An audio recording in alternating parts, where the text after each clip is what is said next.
Hi, I'm Miracle Inameti-Archibong and this is SEO in 2023.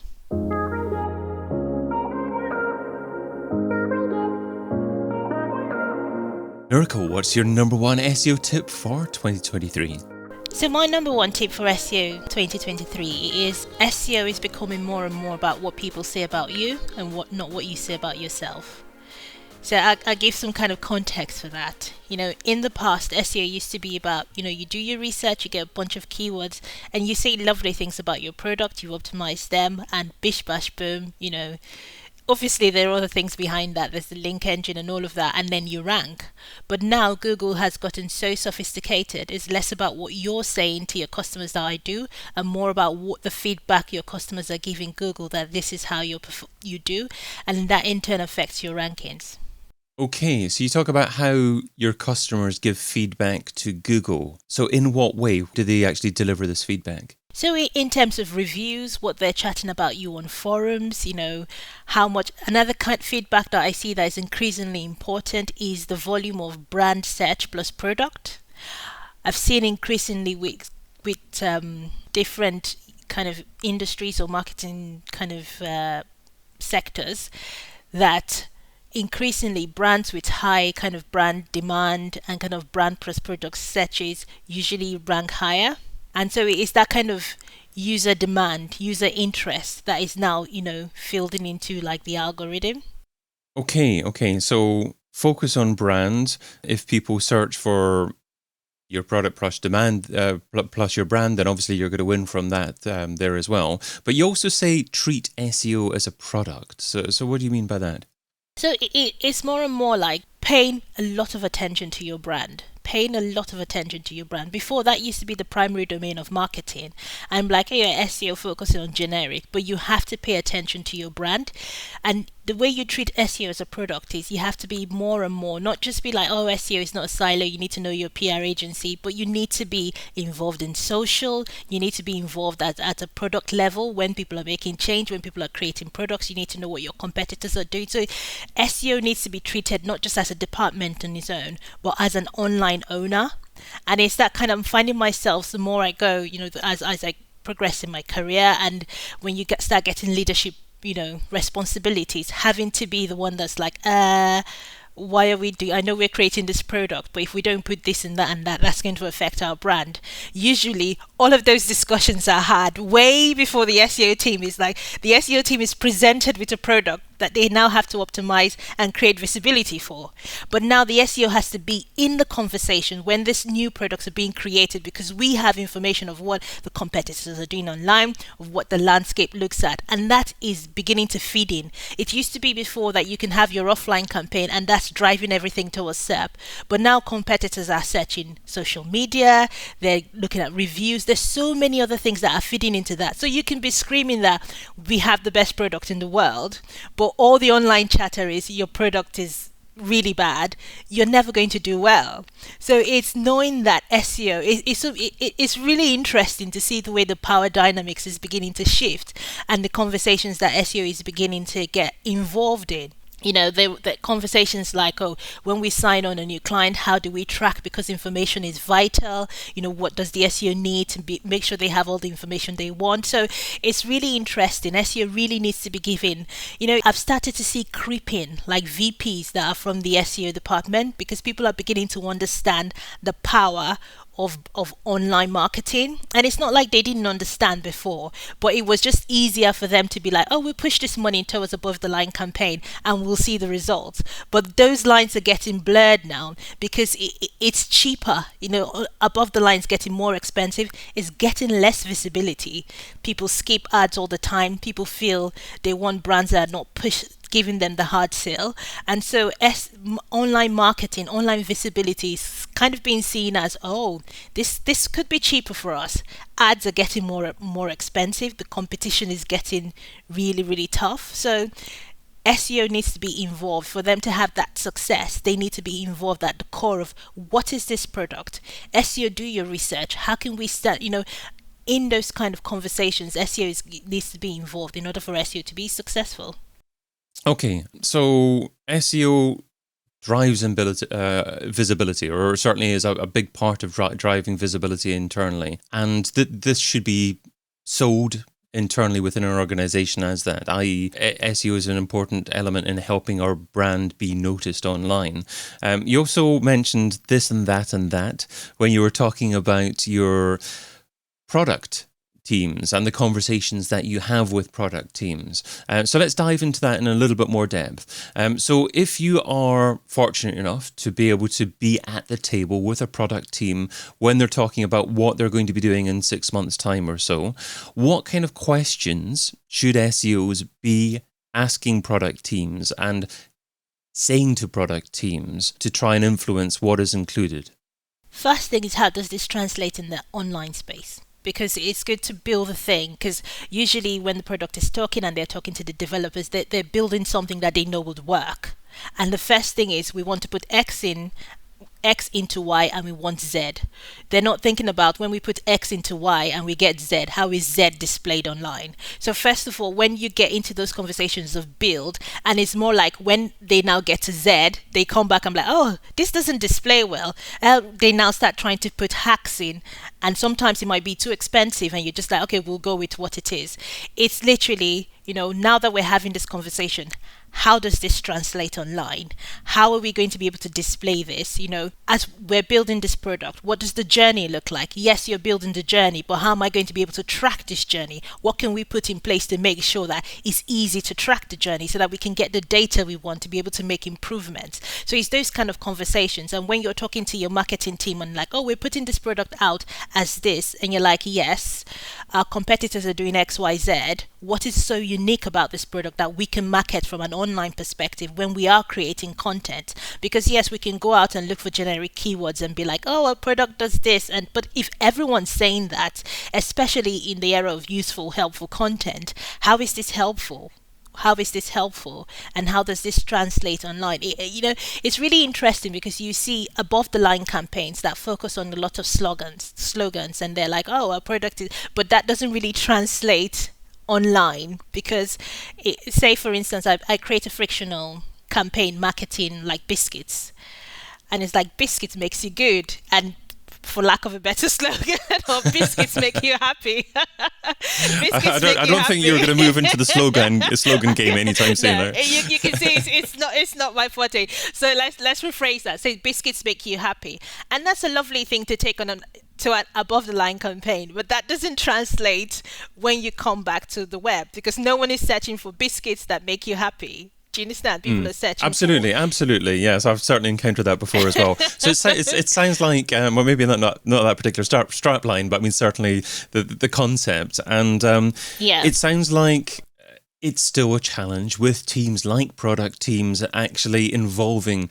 SEOs when they need to be involved. So that makes me think that perhaps business departments, marketing departments need to be better arranged to ensure that SEOs have the input at the correct moment, because it's probably not just down to the SEOs to do stakeholder management and try to ensure that their voices are heard at the right time. Surely this should be intrinsically happening within the organization, i.e. it should be happening naturally. So if that's the case, then maybe it's better off perhaps creating an online brand team and then having a technical SEO as part of that department. I mean, do you have any thoughts on that? And also perhaps how to better structure the SEO's role within a marketing department so that they're more able to, at the right time, have the right conversations with the right people? I think SEO should be given more seat at the senior table. So we should hopefully start seeing more kind of VP that's SEO from the SEO background. What I usually see is that someone from PPC, gets promoted to directorate level and is on that top seat, but you never see the SEO person become like the head of acquisition. So we want to start seeing more SEOs in head of acquisition roles. So why is that then, do you think? I think it's because it's so much more easy to say I spent 20 grand on PPC and I got £40,000. It's so much more measurable. SEO, because it's not as measurable, there's more like correlations than causations and all of that. Yeah. Because of that, it's not seen as a trusted medium. They know it makes money, but they're not until it stops making money, then everyone panics. But whilst it's making money, everyone sort of downplays the dark art of SEO. Let me put it that way, for lack of a better word. And no one knows how to, it's not something that's easily understood. And because of the lack of it, and it gets really simplified into things like, oh, SEO is creating content. So SEO is not something that's easily measurable. There is a lot of use of the words like correlation, causation, and when SEO is working, people tend to just ignore the SEO department, and people tend to simplify the SEO department. Oh, SEO is creating content. SEO is telling us we need to change this, but it's actually the devs that are making those changes. So it's a difficult sell, whereas with other departments like PPC, display, it's easy to say, programmatic, it's easy to say that I put in £20,000 and I got £60,000. And then the more you spend, the more information Google gives you. You hear Google, inviting PPC managers to the headquarters, doing this, giving them that. I've seen Google pulling reports. No one does that for SEO. So they don't really get that prime seat at the table until something is not working, and then everyone's like, oh, we used, when we were in P1, we used to get all of this traffic, what's happening? And then people start paying attention. So it's because of the oversimplification and the lack of direct measurement in SEO. But more and more and more people are starting to understand, especially with COVID-19, the perils of not doing SEO, and hopefully that gives us more, gives us better seats at the table. Yeah. However, SEO is getting even harder to measure now, because it used to be that you could just target things like gold rings. And if you were ranking, number 3 on gold rings, then you could say, okay, I'll get 15% click-through rate or whatever. And that X bottom line is down to the traffic that I generated as a result of that ranking. Now you're saying a lot of the value in SEO is about what customers say about you online, about reviews, about brand uplift. I mean, how on earth do you actually measure that? It's really interesting because those are not things that are easy to track from, the normal tools like Google Search Console, because they don't update in real time. But it's building, it's getting really good data, people. I admit I don't know how to code, but I really know what I want from data, and getting people who are really good with data insights, who can scrape and measure and, build tools that can bring all of this data together, all of this house of information together, and create really exciting dashboards that can help you identify trends, identify uplifts in campaigns, and know exactly where it's coming from, being able to filter. And those are things that we really need. I think data is becoming more and more important in SEO, and everyone's really trying to crack the nail on data, because, we're getting less and less from all the Google tools, and we just need to be able to find, I'm scraping things like social media, understanding what trends are coming off whenever we launch campaigns, making sure we have responses in there as quickly as possible. So it's all of those kind of things that will be really effective now, making sure that you're owning the SEP whenever someone searches for your brand plus product, and really paying attention to that. Because before, we just used to pay attention to generics and just think, oh, we'll always be number 1 for brand, isn't it? But it's understanding those brand results for your key products and making sure that you have an answer to everything, or the right things are appearing. And again, sometimes you just have to have those difficult conversations and be like, well, this is not an SEO problem. We've done everything from an SEO perspective, but the brand is... But the product's rubbish. The product's rubbish. And as much as I can shout and be like, hey, this biscuit is great, it's going to make you happy, it's going to make you lighter than light, if it doesn't do that and we're getting trashed online, yeah, SEO absolutely. can't save that. We can't save that. So it used to be able to save it. Like, say, maybe 10 plus years ago. You just build links to it, rank it number 1. Google didn't care about but lots of things that they care about nowadays. But nowadays, there are so many elements to the algorithm. And talking about that, if people do talk about you positively online, if they talk about your brand a lot on social media, if you get no follow links from social media, is there any traditional SEO value in that? I.e., will Google increase your their perceived authority of you as a result of brand mentions in social media or no follow links? I would say yes, because I have seen it work in that way. I mean, again, it's one of those things where you can't say there is a direct benefit, but you can definitely say there's a correlation. I've worked with brands before who launched a campaign or a product and it started trending on social media, and Google doesn't index social media, blah blah blah, but then our rankings increased for like the next one, the whole day when that was happening, the rankings increased, and as soon as the product died down, it went down. So there's always a correlation between things.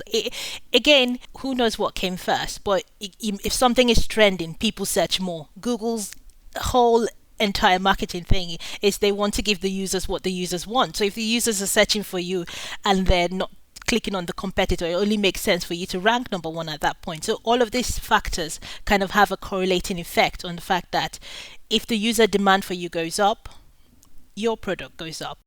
I think one thing that's really, really interesting is there was a lot of in the SEP during the COVID-19 pandemic. I saw a lot of like independent providers of medical services really do well in the SEP, and that was do better than like other bigger competitors that were not providing personalized services.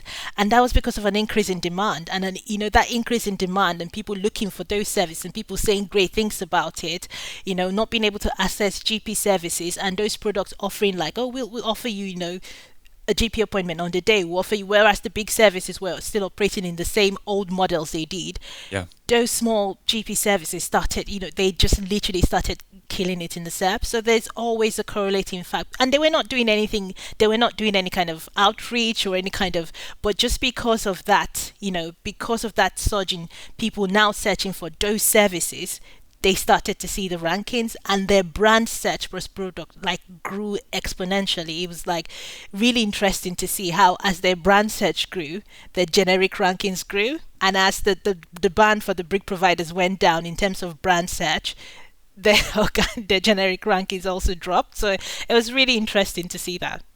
I think SEOs need to do a better job of learning from traditional PR, because traditional PR are very good at saying things like, we featured a story of you in this newspaper, and this newspaper potentially gets 500,000 eyeballs. That's incredible value for you because of that, and they kind of measure brand exposure kind of based on perceived opportunities. And I don't think SEOs maybe shout about the impact that SEO can have on brand uplift quite as much as they should do. Do you agree with that?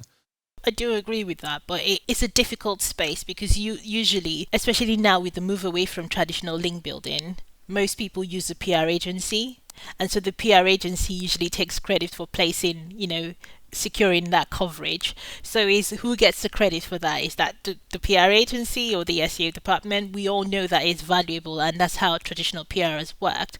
But if it's not the SEO, if the SEO team was the one who secured the link, by all means, scream, shout about it, do a dance about it.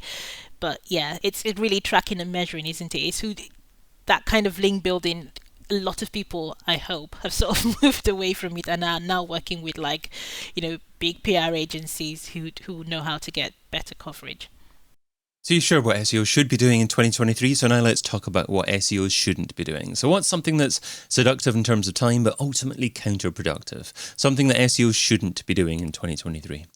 So I, for one, am really excited about the Google Helpful Content update, because this is something that has been like my bugbear. I've been saying it that SEO has, I don't know if it's SEO's responsibility or Google's responsibility, because we all write to serve Google because we want those rankings, but it's sort of destroyed the content landscape. You see the same page titles. It's really difficult to distinguish what is good content and bad content online.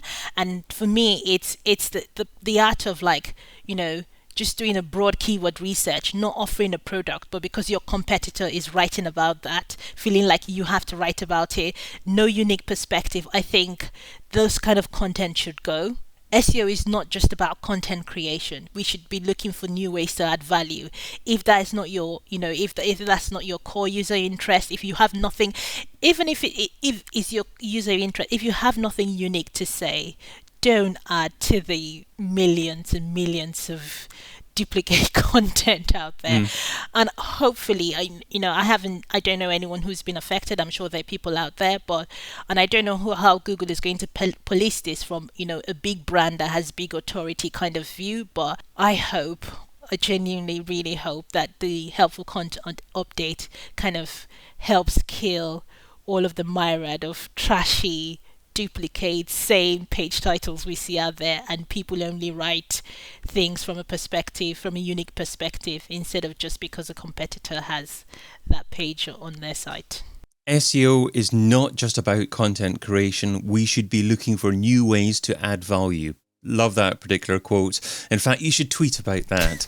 Tweet that at Mira_Inam on Twitter. Hashtag SEO in 2023 at Majestic. Let's see your appreciation for that particular quote. Mirako Inameti-Archibong is head of SEO at John Lewis Finance, and you can find her over at mirakoinameti-archibong.com. Mirako, thanks so much for being part of SEO in 2023. Thanks for having me. Get your copy of SEO in 2023, the book, over at SEOin2023.com.